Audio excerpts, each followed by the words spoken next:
Hey, what's up, guys? Today we're going to be talking about why does everything feel so miserable? Okay, that sounds pretty horrible. But remember the quote, you will own nothing and be happy. Okay, so let's jump right into it. First off, I just want to say, first off, I believe that humans, all of us people, we enjoy work. Now, before you start tripping, let me explain. I believe that everybody has a drive to want to work. I've been blessed enough to where I didn't have to work before, and I went stir crazy. I believe that all men, and I believe women to a degree too, everybody wants to work. Now the problem is we often are forced to do jobs that we can't stand. See, people want to work towards something that they are passionate about, or that something that just comes naturally. For example, a lot of people, myself included, probably you, because a lot of us are on this channel, we're homesteaders. A lot of people love putting their hands in dirt.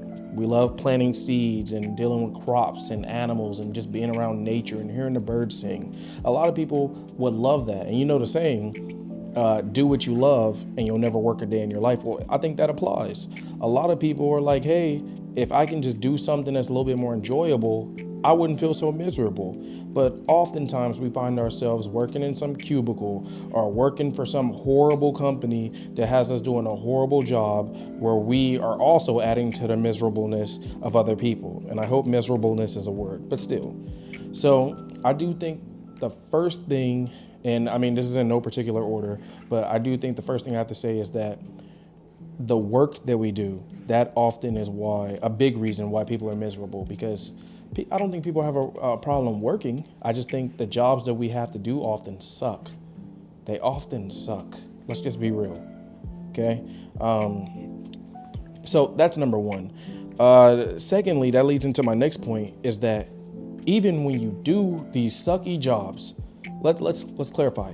If you have a sucky job, even though it sucks, you would do it. But here's the kicker. You do a sucky job and the money's whack. Let's be real. Money, well, my second point is money will never be the same. Also, making money will never be the same. See, the problem is when you make you some money, that money doesn't go as far as it used to go. And also these jobs, the process of making money, you don't make as much as you used to make. So let's start off. First off, the price of everything has went up. But the pay of these jobs, we all know, hasn't really went up. So for your average person, I'm not talking about somebody who's made it already. This video is not for you. I'm talking about your average person who has dreams of homesteading and having their own land and doing everything. I feel you, because everything is so expensive. I feel you. And these jobs are not trying to pay you to be able to afford that expensive stuff. However, on the flip side, even when you do get a job that says, hey, we're going to pay you a little bit more than average. Whoopee, but here's the problem. Now you're getting paid more than average, and still everything's so expensive, you don't even feel like you're getting paid more than average. You know, even if you blessed and you prayed to God, you don't feel like, dang, I'm really winning right now. You're like, I guess I'm doing a little better than just struggling, but I don't feel like so, and that's a hard part. You always got to try and remember you're blessed, but yeah, making money isn't the same. And money isn't the same. Money doesn't go as far as it used to go. There's no more buying a house for under $200,000 and it has all these bedrooms and all this space and you take family vacations. That's donezo. But let's move on, because that also leads into my next one. We are encouraged to live vicariously through others. Now, this one's pretty big. Oftentimes, you're going to hear a lot of people tell you they want a homestead. I want to do this, I want to do that, I want to do this, I want to do that. But here's the kicker. A lot of people sit around just watching it on TV. I have no problem with you watching homestead videos. I mean, you're here at this homestead channel. I have no problem with you watching homestead videos, channels, all this stuff. But eventually you have to tell yourself, I want to do that. And telling yourself I want to do that is not just enough. You have to want to make it happen, right? So the problem is a lot of people say, I want to do that. And they'll just sit around watching videos all day. But that's enough for them. They're like, I got the feeling of homesteading. Oh yeah, it's hard. Look at that. Let me just flip the channel, go to another channel. But that's encouraged. That's been incentivized. A lot of our society has told people, hey, you don't have to go to Greece. Just watch a video of somebody going to Greece. Hey, you don't have to homestead. Just watch a video of somebody homesteading. And it kind of satiates people. And I do think A lot more people, that wouldn't be the case. I do think a lot more people would actually do these things if it was possible, if the money was a lot better. But the problem is the money isn't that good. And so you have a choice to make. And we all know a lot of people like to take the easy way out. You have a choice to make. Do you sit around and just watch the videos and just be like, okay, that's enough for me, I'm chilling? Or do you sit around and actually make it happen? You've heard me say it before, get you some land, make it happen. I believe that the easier option will always be to just sit around, watch the videos and say, I could never afford that. That could never be me.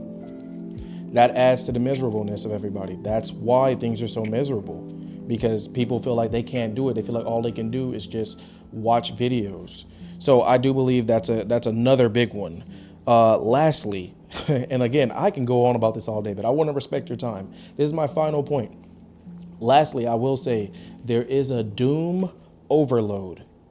There is a doom overload. There is a doom overload. I wholeheartedly believe that the 24/7 stream of information has been harmful to us.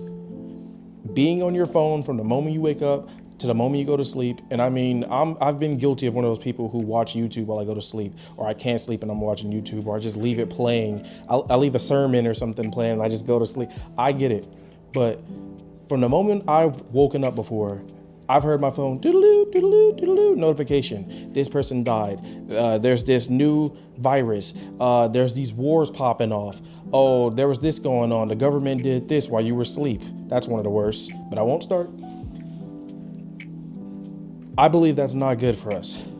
Going to sleep, waking up with just news in your face all the time. There's always something going on. And I believe that's a benefit that people had in the past, was that before these phones became huge, you used to just be able to, you would hear about something awful and be like, that's crazy, and then go back to your life. And I am a strong advocate. I'm not saying live in your little bubble and just say that's horrible and just live your little cozy life and ignore it. I'm just saying it wasn't just slapped in your face all the time.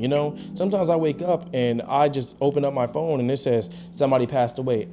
Now, for most people, that might not matter too much, but I have a lot of, I just feel things sometimes pretty heavily, and I don't want to hear about death as soon as I wake up. That affects me. So yeah, I believe that is the big nail in the coffin right there for the miserableness of everybody. I believe that it's just information in your face that you didn't ask for all the time. And a lot of the time, negative information is what gets, all of the attention. It's just bad stuff, bad stuff, bad stuff, bad stuff. That affects us. So all of that said, I believe these are big reasons why everybody feels so miserable all of a sudden. And the reverse of everything I said is how we can not feel so miserable. For one, find enjoyable work. It's very hard to do because I know that you can't really control where you work. Sometimes you just gotta work and get that money and provide for your family. I get that. But if you can help it, obviously, go do what you want to do. Some people would even take a pay cut to do a more enjoyable job. The money never being the same and making money never being the same, you can't really change that. I get that. That's just our government spending and making a dollar worthless. I get that. And then you're encouraged to live vicariously through others. You can change that. Stop living through other people and live your life. You want to homestead, start homesteading. Start looking at land. Start saying, I'm going to make it happen, instead of saying, I'm comfortable being in my living room just watching people all day. You can make it happen and I will support you. Any questions, drop them in the comments, email us. I will support you. And lastly, I will say the doom overload. Get off the phone. Get off the phone. Or if you're going to be on the phone, throw some puppy videos in there or something. Just anything a little happier, because right now, all that we get pushed and peddled is bad stuff 24/7, y'all. Y'all be blessed. Like, subscribe, please. It really helps the channel grow and it just helps out so much. And if you have any questions, please comment. Feel free to email. And lastly, if you need any prayers, remember our email address is always open. Spirit-filled Springs. Any prayer requests, I got you. It is a high priority for us. Thank you so much. Be blessed. Shalom, shalom. Bye, y'all.